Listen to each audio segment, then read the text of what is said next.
9.13 부동산 대책이 나온 이후에 부동산 시장에 관망세가 확산되는 모습입니다. 특히 강남권 아파트값이 하락세로 돌아섰다고 하는데요. 자, 이걸 놓고 일시적인 현상인지 본격적인 하락기가 시작된 건지 의견이 엇갈리고 있습니다. 네, 앞으로 서울 주택시장은 어떻게 움직일까요? 전문가들은 집값 방향을 가를 변수로 한국은행의 기준금리 인상 여부, 또 정부의 종합부동산세 인상안 국회 통과 여부, 그리고 수도권 3기 신도시 개발 계획 발표 등을 꼽고 있죠. 관련해서 전문가들과 자세한 얘기 나눠보겠습니다. 명지대학교 부동산대학원의 권대중 교수, 한국건설산업연구원의 두성규 선임 연구위원입니다. 어서 오세요. 안녕하십니까? 어서 나오십시오. 자, 지금 가장 관심이 이거 아니겠습니까? 지금 강남 집값이 꺾였다. 꺾였는데 일시적인 거야? 아니면 추세적으로 하락하는 거야? 이 부분인 것 같습니다. 한 말씀씩 부탁드리겠습니다. 네, 이번에 부동산 시장의 이제 주간 가격 동향과 관련해 가지고 지금 이제 한국감정원 발표가 이제 강남 3구가 처음으로 그 마이너스로 하락세로 발표가 됐습니다. 그래서 네. 송파구 같은 경우는 0.04, 나머지 이제 강남구와 이제 서초구 같은 경우는 0.02 정도인데요. 이런 부분들의 그 마이너스로 하락됐다는 자체가 시장에 굉장히 큰 이제 반향을 불러오고 있고, 시장에서도 마치 이제 기다렸다는 듯이 굉장히 시장 전체의 흐름 자체가 하락 기조로 전환되지 않느냐 이런 쪽으로 보고 있는데요.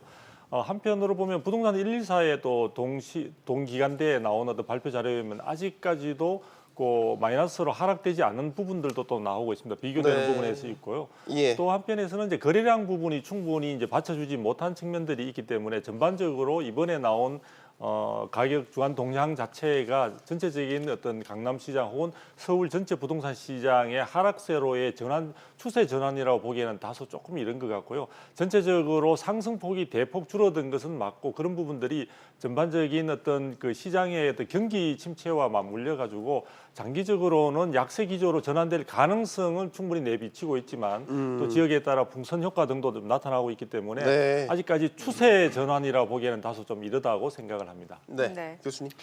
9.13 대책 이후에 이제 대출 규제가 부동산 시장을 잡는 것 같습니다. 근데 이제 그 한국감정원 발표나 국민은행 그 발표 자료를 보면은 하락했다고 하지만은 그래도 그 전주 대비 하락이지 플러스에 있는 겁니다. 그리고 이제 실제 거래 가격이 하락하려면 한 적어도 2, 3개월 정도 지나야 됩니다.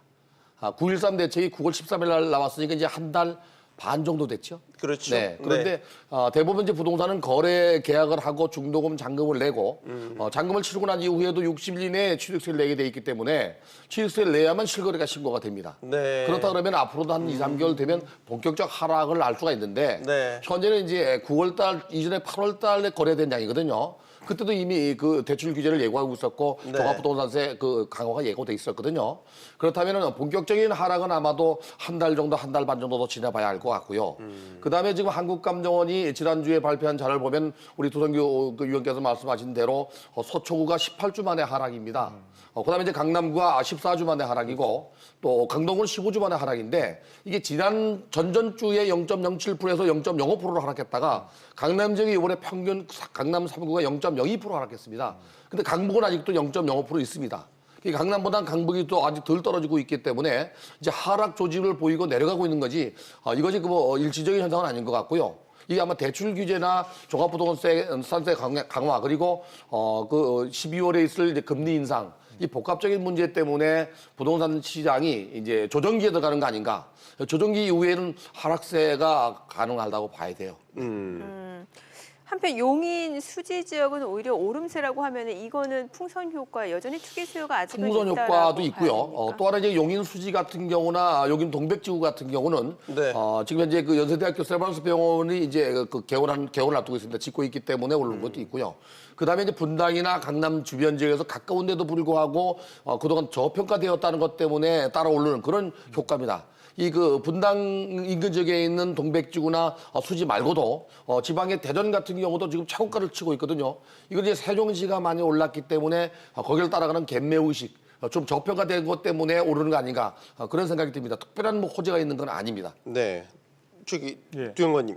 그럼 지금 저희가 거래량, 서울 지역의 아파트가 거래량은 어느 정도로 봐야 되는 겁니까? 거래량이 지금 이제 일부 조사에서는 그 9월, 10월 약 한 10,000건씩 정도 된다는 그런 어떤 조사도 나오고 있는데요. 이 부분을 우리가 주의 깊게 봐야 되는 것은 서울시 부동산 이제 광장에 의한 어떤 자료들은 실질적으로 그 부분은 이제 그 등재일 부분, 신고일 부분을 기준으로 하고요. 네. 그다음에 국토부에 나오는 어떤 실거래가 부분과 관련된 것들은 이제 계약일을 기준으로 하다 보니까 실질적으로 그런 부분에 있어서 기준이 달라서 거래 건수가 다르게 나오고 있습니다. 그래서 지금 국토부의 어떤 전체적인 거래 건수로 본다면은 지금 10월 달에 거래 건수도 약 1,000건에도 미치지 못할 정도로 굉장히 위축되어 있는 상황입니다. 그래서 9.13 대책 이후에 전체적인 가격 약세가 지속이 되고 있는 것은 분명하지만 이 거래량이 충분히 따라주지 않은 상황이다 보니까 우리가 일반적으로 관망세라는 부분들이 이야기로 표현을 하고 있고요. 이런 부분들이 향후에도 관망세가 이어질지 아니면 이런 부분들이 전체적인 시장에 있어서 약세로 전환될지 부분들에 대해서는 좀 더 지켜봐야 되기 때문에 거래량 자체에 대한 것들도 충분히 국민들에게 알려질 때 사실은 이게 신고일 기준인지 계약일 기준인지를 보다 명확하게 함으로써 시장의 어떤 시장 전망에 대한 혼선이 빚어지지 않도록 하는 것도 대단히 중요하다고 보여집니다. 그래서 거래량은 현재 9.13 대책 이후에 분명히 급감한 것은 틀림이 없는 것 같습니다. 네, 교수님. 제가 볼 때는 이제 9.13 대책의 대출 규제가 거래를 절벽으로 만드는 건 사실인데 그래도 10월 말까지는 거래가 일어납니다. 그 이유 중에 하나가 이달 31일부터 DSR을 적용하게 되면 네. 대출이 더 안 됩니다. 그래서 막차를 타기 위한 막달 효과가 아마 10월 달에 좀 일어나지 않겠나 하는 생각이 들고요. 그다음에 이제 그 대출 규제뿐이 아니라 DSR을 적용하게 되면 오히려 중서민층들이 더 어려워질 수 있습니다. 소득 대비 대출을 적용하게 되면 이미 지난 3월 17일부터 국민은행은 적용하고 있는데요. 10월 31일부터는 전 은행이 모두 적용하기 때문에 주택 거래는 더 거래 절벽으로 갈 확률이 높아지고 있습니다. 그런 또 변수가 있군요. 네. 자, 최근에 또 금융시장, 주식시장 흐름까지도 굉장히 안 좋습니다. 그를 두고 이제 부동산 빙하기 전조가 아니냐라는 이런 우려 섞인 시각도 나오고 있는데 진짜 어떤 뭐 국내 경기라든지 주식시장, 부동산 시장까지 다 연관이 또 없을 수도 없잖아요. 저는 연관이 있다고 보고 있습니다. 예. 그래서 지금 많은 사람들이 시장을 평가하는 데 있어서 9.13 대책의 효과가 있느냐 없느냐를 가지고 판단의 기준으로 삼고 있는데요. 사실 9.13 대책에 있어서 종합부동산세 부분하고 대출 부분 그리고 신도시 부분에 대한 개발 문제들이 핵심적인 요인이지만 그 가운데 대출 규제만 현재 시행에 들어가 있는 상황들이기 때문에요. 9.13 대책을 가지고 시장을 상황을 평가하기는 대단히 어렵습니다. 그런데 지금 시중에 있어서 정시가 약세로 보여주고 있고요. 이런 부분들이 내년 경제 전망 혹은 경기 전망까지도 상당히 암울한 그런 모습들을 우리가 예고를 하고 있는 것이기 때문에 이 부동산 시장 이 부분에 대한 시장 동향은 정시 부분과 함께 전반적인 경제 약화에 대한 상당히 우려감들도 반영될 수밖에 없는 측면들이 있다. 아무래도 매수 심리나 매도 심리 자체가 위축될 수밖에 없는 측면들이 있기 때문에 저는 대단히 큰 영향을 미칠 수 있는 요인으로 보고 있습니다. 네. 우선 증시가 좋으면 부동산 가격이 하락했고 예전에요. 예. 부동산 가격이 좋으면 증시가 하락했던 시절이 있습니다. 지금은 동반 상승, 동반 하락할 수도 있습니다. 특히 이제 경제 같은 경우 내수 경제도 어렵지만 이제 대외 경제도 어렵거든요. 거기다 이제 금리 인상 압박도 있고 증시가 지금 거의 맥을 못 추고 있는데 부동산 시장 자체도 지금 규제하고 있기 때문에 동반 하락할 가능성이 더 커지고 있습니다. 네. 자, 그렇다면은 두 분께 또 이런 질문. 그럼 앞으로 집값 방향이나 흐름을 과연 언제쯤 알 수 있을 것이냐. 여러 번 모셨는데 네. 아직까지 그러니까 방향을 잡을 수가 없는 게 사실인 것 같아서 언제쯤이면 그럼 저희가 정확하게 이 방향으로 가고 있다. 전망할 수 있을까요? 제가 생각할 때는 이제 11월 중순이 넘어가게 되면 아무래도 9.13 대책 이후에 어떤 그 제도 변화 혹은 정부의 대책 발표에 따른 여러 가지 시장의 동향들이 구체적으로 좀 등장할 것 같습니다. 그래서 거래량이라든지 가격 부분에 있어서도 어느 정도 가늠해 볼 수 있는 그런 부분들이 나타날 것 같고요. 그것으로 인해서 부동산 시장의 향후 추이를 갖다가 전망을 충분히 해볼 수 있는 여지가 있을 것 같습니다. 그런데 다만 이제 여러 가지 경기 위축과 함께 시장에 있어서도 약세 기조로 전환은 분명한 것 같은데요. 또 다른 시장에 있어서 하나의 복병이라고 한다면 시중의 풍부한 유동성 부분은 여전히 존재한다는 것이고요. 이 유동성 부분을 흡수할 수 있는 방안들에 대한 정부의 여러 가지 대책이나 이런 부분들은 아직도 보이지 않습니다. 게다가 올해 같은 경우에 있어서의 시중에 있어서 개발로 인한 토지 보상금 자체가 한 16조 원 정도 풀릴 것으로 예상이 되고 있는데요. 내년에는 25조 원 정도가 예상이 되고 있습니다. 이런 막강한 어떤 그런 금융 물량들이 시중에 있어서 자금들이 풀리게 된다면은 아무리 경기 부양 부분에 있어서의 여러 가지 정부 노력이 만일 있게 될 경우에는 전반적으로 시장에 있어서 이런 것들이 강남시장 혹은 서울의 부동산 시장으로 몰려든다는 점을 만약 충분히 예상해 볼 수가 있을 것 같아요. 그래서 네. 이런 부분들이 혹시라도 여러 가지 경기 위축으로 해서 부동산 시장이 약세로 전환이 되겠지만 시중에 있어서 또 다른 하나의 도화선이 될 수 있는 가능성은 충분히 있다고 보여집니다. 네. 제가 볼 때는 이제 지금 9.13 대책이나 또는 지난 그 2월 21일 대책 재건축 안전진단 대책이 있었습니다. 그게 이제 강남 집값을 잡았는데요. 11월 달을 지나면서 12월 달까지는 아마 조정기가 될 것 같고요. 분명하게 주택 시장은 약세로 돌아서는 건 분명한 것 같습니다. 그리고 내년 상반기까지도 약세는 뭐 지속될 것 같은데 그 변환점이 아마 12월이 되지 않겠나. 그러나 이제 전반적으로 부동산 시장에 특히 주택 시장의 방향을 가로막으려면 내년 종부세가 나와야 할 것 같고요. 그 중간에 이제 정부가 미니 신도시를 비롯한 주택 공급을 늘리고 있기 때문에 이 지역별 온도차가 분명히 있을 것 같습니다. 이제 강남 지역이나 서울 지역의 집값은 내년 후년 2020년부터 장기보유 특별공제도 거주 요건이 또 적용되기 때문에 그 전에 발빠르게 내년에 팔 물건들이 나올 수 있다면은 공급 증가로 가격이 떨어질 수도 있지만 거래가 이룰 수 있거든요. 물론 이제 유동자금이 1,117조나 되기 때문에 대출을 덜 받고도 살 수 있고 또 하나 필요하다면 뭐 전세를 끼고 살 수도 있거든요. 그렇다면 내년 상반기까지는 거래가 그나마도 이루어지는 조정기가 될 것 같고 네. 확실한 하락기는 내년 하반기에 종합부동산세 강화. 이것이 아마 주택을 보유하는 데 부담을 주지 않겠나. 그러면서 이제 금리 인상이 또 뒤따르고 있거든요. 네. 그다음에 공급 물량도 증가하고 있거든요. 지금 수도권에. 네. 이런 것들의 전반적으로 보면 하여간 방향성은 금년 12월 내년 상반기가 될 거라고 보여집니다. 예. 지금 말씀해주신 그 부동산 시장에 영향을 줄 수 있는 변수, 그러니까 이제 금리 인상이라든지 3기 신도시 공급 대책이 되겠죠. 네네. 그러면 시장에 어떤 영향을 미칠 거라고 보십니까? 네, 아무래도 그런 부분들이 구체화된다면은 물량이 시중에 상당히 많아짐으로써 아무래도 시중에 있어서 수급 상황이 호전될 수 있는 측면들이 있기 때문에 전반적으로 공급이 많아지고 또 한쪽에 매수 쪽에 있어서는 실제로 어떤 그 심리적으로 위축되는 측면이 있다 보니까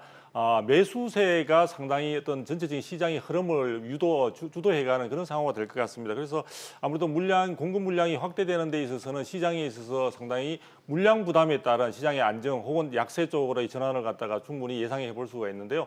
문제는 저는 시장 상황이 이렇게 된다 하더라도 초양극화를 저는 좀 예상을 해보고 있습니다. 그래서 지역별로 양극화. 그렇죠. 그래서 네. 지역별 양극화에다가 실질적으로 시장이 위축되는 가운데 있어서도 아주 시장에 있어서 긍정적인 평가가 되는 대단지라든지 네네. 또 주목을 받는 대표적인 어떤 단지들은 여전히 강세를 유지하고 그렇지 못한 단지들은 상대적으로 비교 우위에서 밀리면서 전반적으로 시장의 흐름 속에서 굉장히 경쟁력이 떨어지는 그런 식으로 초양극화. 그래서 전에는 지역별 양극화라면 이제는 단지별 양극화로 이어지는 그런 상황의 시장 구조가 되지 않겠나라는 전망을 제가 조심스럽게 해보고 있습니다. 네. 네. 초양극화다. 우리 소위 많이 얘기했던 똘똘한 한 채 얘기했었잖아요. 근데 지금 지난번에 대책 나온 거 보면 똘똘한 한 채까지도 고가 네, 주택까지도 그건 넘으면 지금 규제하고 있습니다. 세율을 높였으니까 뭐 지금 이제 국회에서 어떤 식으로 조정이 돼서 통과가 될지 모르겠지만 그 사람들이 결국 집을 내놓을 것이냐. 거기다 다주택자들까지 포함해서요.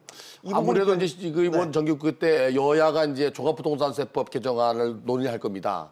지금 집값이 하락하게 되면 아마도 야당에서 거세게 지금 그 정부 안에 대해서 반대할 가능성이 높아요.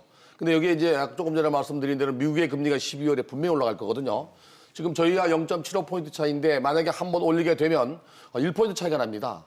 지금 뭐 잘 아시겠지만은 채권 금리, 가상 금리가 1%가 있기 때문에 미국이 올리면 우리가 안 올릴 수 없는 상황까지 갑니다, 이제. 근데 한 번 올리는 내년에 두세 번 정도 올리면 뒤따라 올라가야 되는데 지금 당장 0.25포인트 금리를 올려서 부동산 시장에 타격은 거의 없을 거라고 보여집니다. 그러나 이게 누적적으로 이제 두 번, 세 번 올리게 되면 분명히 수익률 감소나 또는 다중 채무자들에 대한 부담 때문에 주택 시장은 어려울 수 있거든요. 지금 이렇게 되면은 똘똘한 주택 한 채로 몰려갈 가능성이 높아요. 1가구 2주택, 3주택자들은 결국에 이제 거주 요건이라든지 대출 규제나 여러 가지 금리 인상 때문에 내놓을 수밖에 없는 상황. 그러면서도 이제 금년 12월 달에 정부가 네 곳 내지 다섯 곳의 미니 신도시를 만든다면 수요자가 새로 주택을 공급하는 대기 수요를 남을 수 있기 때문에 수요가 감소해서 역시 또 이렇게 그 가격이 하락할 수도 있고요. 지금 우리 그 두성규 박사 말씀하신 대로 지금까지는 구역별로 이렇게 그 양극화가 벌어졌지만 이제는 재건축이 된 지역과 안 된 지역, 새로운 그 스마트한 아파트 단지와 안 한 단지 이렇게 그 지역별보다는 단지별 양극화가 벌어질 가능성도 높아지고 있습니다. 네. 자, 그럼 매수하려는 사람과 매도하려는 사람 물론 지역별로 전략이 달라질 수 네. 있겠습니다만 세워주시죠. 네, 집을 이제 살려고 하는 사람들의 어떤 심정들이 시중에서나 또 매스컴에서도 굉장히 많이 이제 주목을 하고 있는데요. 집을 살려는 분들은 전반적인 흐름 자체가 아무래도 그래도 상승폭이 줄어들고 있고 약세 기조로 갈 수 있는 그런 측면과 함께 경기 침체가 예상이 되기 때문에 저는 좀 더 시간을 여유를 가지고 판단을 해보시기를 권해드리고 싶습니다. 그리고 매도하는 측에 있어서는 어느 정도 우리가 4월 달에 양도세 중과와 그다음에 9.13 대책 이후에 있어서의 충분한 어떤 주택 부분에 대한 보유에 대한 여러 가지 전략들을 충분히 마련했을 거로 생각이 들기 때문에 이런 시장 상황에 따라 너무 부안해동하듯이 전체적인 흐름을 따라가기보다는 좀 더 자신만의 어떤 전체적인 어떤 라이프 사이클이나 이런 부분들을 충분히 가지고서 신중하게 판단하는 게 중요하다 이런 생각이 듭니다. 왜냐하면 부동산 시장은 일반적인 경기나 경제와 마찬가지로 아무래도 전체적인 흐름의 사이클이 있기 마련이고요. 그런 부분과 관련해서 최근에 있어서 올해는 어떤 대책에 의한 영향도 있겠지만 전반적으로 7, 8월 달에 아주 단기 고급등한 것에 대한 시장에 있어서의 반작용들도 많이 나타나고 있습니다. 그래서 보다 신중한 선택을 다시 한번 말씀드리고 싶습니다. 네, 알겠습니다. 자, 권대중 교수, 두성규 연구위원이었습니다. 두 분 말씀 고맙습니다. 감사합니다. 감사합니다.